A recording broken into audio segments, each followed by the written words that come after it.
Bismillahirrahmanirrahim. Lebih khusus soal Sri Mulyani ini, ketika kasus Senturi dimunculkan tahun 2009, itu kan menimbulkan satu solidaritas yang kuat.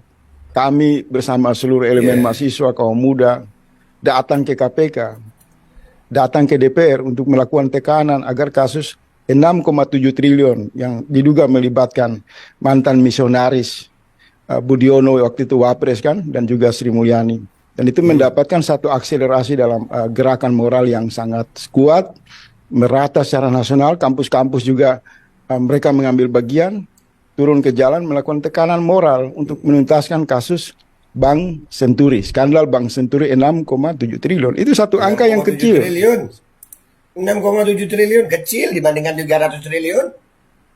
Tetapi sekarang ini kan jauh lebih besar, 300 triliun diungkapkan oleh Mahfud MD. Orang yang berada di lingkaran pusat kekuasaan. Kalau kita mau tanya baik buruk Presiden Jokowi, tanya aja Mahfud. Dengan mengungkap 300 triliun itu sudah rontok marwah kepemimpinan Presiden Jokowi. Yang tadi dibilang oleh Ustadz Ismail itu. Mereka ini tidak punya rasa malu kepada manusia, apalagi kepada Allah. Jadi orang-orang jahat yang mengelola negara, yang menimbulkan petaka-petaka yang luar biasa, kehancuran ini harus dihadapi dengan pendekatan extraordinary, pendekatan luar biasa, karena kejahatan mereka luar biasa. Kita harus keberanian, kebenaran itu juga dimunculkan dalam semangat penegakan tauhid yang lebih kuat, sehingga memantapkan hati kita bahwa kita berjihad melawan orang-orang jahat yang merugikan nasib kehidupan 275 juta orang. Oleh sebab itu di awal diskusi saya tidak mau berteori, saya menghimbau kepada seluruh mahasiswa, seluruh orang-orang beriman, orang-orang baik, bersatu turun ke jalan, tangkap Sri Mulyani, borgol dia, bawa ke kantor polisi terdekat. Sepakat Bang. Ayolah rakyat, turun ke jalan, minta Sri Mulyani ini untuk ditahan. Saya tanggung jawab dengan statement saya. Siap Bang. Karena kenapa? Ini angka yang diucapkan oleh Menko Polhukam, Mahfud MD, bukan oleh orang biasa, orang yang tahu isi perutnya kejahatan dalam sistem kekuasaan yang saat ini lagi berkuasa. Pernyataan Mahfud jangan dianggap retorika, harus direspon. Negara harus didukung oleh seluruh elemen rakyat. Rakyat harus turun ke jalan, bawa borgol, tangkap Sri Mulyani, seret dia masuk penjara. Kenapa membiarkan penumpukan uang yang begitu banyak? Setelah diungkap oleh Menko Polhukam, kemudian dia sekarang kan mau membantah, ngeles, minta lagi itu data mana, hasil auditnya gimana. Ini cara-cara untuk memberangus fakta-fakta yang muncul di ruang publik. Jadi menurut saya menggarisbawahi bahwa semua aneka kejahatan yang sangat-sangat luar biasa terjadi hari ini, kita hanya punya dua landasan perenungan. Merenung bahwa sebenarnya pelaksanaan negara dalam sistem sekuler ini memang sudah menimbulkan daya rusak yang sangat luar biasa dan menimbulkan kutukan dari Allah Subhanahu wa taala. Karena kita mengaku orang beriman tapi kita tunduk kepada hegemoni materialisme, hedonisme. Jadi petaka-petaka ini dalam perspektif pandangan spiritual itu perenungan bagi kita. Kita salah memilih sistem seperti ini.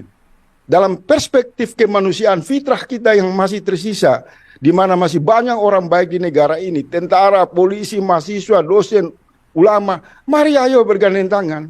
Kita mulai dulu. Tangkap itu Sri Mulyani. Betul. Orang ini sangat bandel, sangat licin. Nanti nasibnya sama seperti Budiono yang terlibat kasus Senturi, kemudian orangnya sekarang kan duduk enak-enak saja, licin, tidak diseret ke hukum. Dalam kasus Senturi 6,7 triliun, saya mencurigai Sri Mulyani akan mengikuti jejak mantan Wapres Budiono yang terlibat dalam skandal Senturi, mantan gubernur BI. Orang-orang ini adalah misionaris IMF, misionaris sekuler. Mereka bukan sekedar penjahat, tapi menciptakan sistem kejahatan yang sangat sistematis, yang hari ini masif terjadi di mana-mana. Bayangkan satu lembaga yang sangat strategi, bisa ada kebocoran, bisa terjadi pemerasan yang dilakukan oleh oknum pajak, oknum bea cukai dengan angka yang tidak main-main, hampir 13.000 orang. Itu bencana bernegara, itu masalah serius. Mereka ini kalau menurut pendekatan hukum yang benar. Ini semua orang-orang yang dipotong tangannya.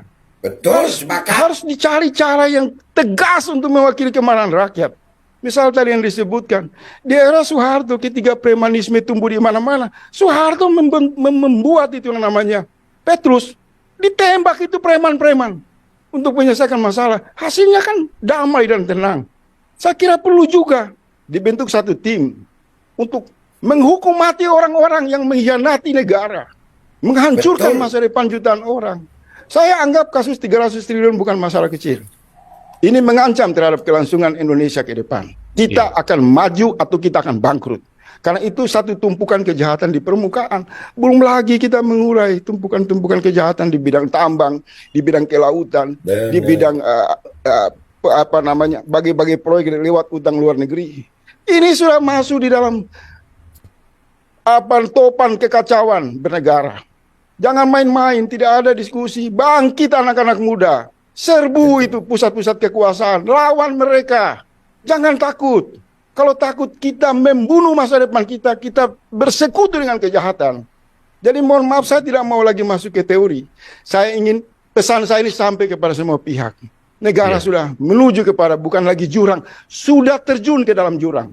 Tinggal nanti petaka itu datang kepada kita masing-masing.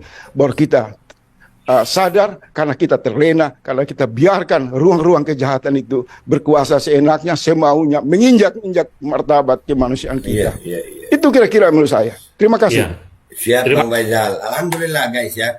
Jadi memang Mahfud MD sudah mengatakan seperti ini, dan ini kejahatan yang luar biasa 300 triliun ini. Dan gue sepakat sama Bang Faisal, artinya kita udah harus bangkit ini rakyat. 300 triliun, lu kebayang gak tuh? Sementara negara nih dibebani oleh utang, pajak, dan ini bea cukai ternyata ini baru sebagian, belum lagi tambang. Ini kalau kita biarin terus dan rakyat nggak mau bangkit, akan makin hancur. Gue sepakat sama Bang Faisal. Ini kita teruskan. Mudah-mudahan ini bisa menjadi semangat pembangkit buat anak-anak muda kita. Belum lagi pemilu, mau ditunda lah, mau inilah. Ini loh, Sri Mulyani ini disebut apa tadi? Misionaris IMF. Dia pinter ngutang. Alah, Sri. Borgol kata Bang Faisal itu. Gue sepakat. Kita minta negara untuk tegas kepada orang-orang seperti Sri Mulyani dan antek-anteknya. Itu kan dia guys, silakan disebarkan.